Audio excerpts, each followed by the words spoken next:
we present Learning Spatial-Temporal Downsampling for effective video upscaling. Given an image, how to downsample it into a smaller one. If we directly take 1 pixel from a region, then the result will be with obvious jigsaws due to aliasing. This is bad. To avoid these artifacts, we need anti-aliasing filters before downsampling, like bicubic and Gaussian filters. Now, given a video sequence of many images, how do we downsample it? The most common way is, for each image, we use anti-aliasing downsampling, and for the time dimension, we skip some frames at each interval. However, by doing this, we will introduce aliasing in the time dimension. This is also bad. In this paper, we aim to explore a better way to downsample a video. We regard video as a 3D XYT volume. We can observe that the patterns in the YT plane is related to patterns in the XY plane because of motion. It shows the XYT dimensions are not independent. So we propose to use a 3D space-time anti-aliasing filter to downsample a video cube. Like what we usually do for an image, we first generate a filtered cube, and then downsample it by striding. In this way, we can get a better downsampled output without aliasing in space and time. Our complete downsampler includes 3 parts: a space-time anti-aliasing filter, a downsampling operation, and a differentiable quantization layer to convert float numbers into an int8, which is a more common data type for images and videos. We wish the filter can be learned. Thus, we incorporate an upsampler in loop. The upsampler outputs can be used to supervise the learning of both a downsampler and upsampler.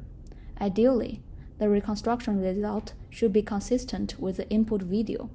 In this way, we can get a downsampler that ensures the optimal reconstruction performance. So, why our method is better? Given a video cube, let's first look at this patch. This is a result from the commonly used bicubic downsampling and skipping frames. Such downsampling method is not the optimal for reconstruction. This is a result from our learned downsampler. It can better retain the useful information for reconstruction.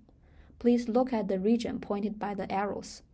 Hence, the reconstruction results has richer details than previous state-of-the-art methods. Now, let's look at the temporal profile, which is a skyline across a time dimension.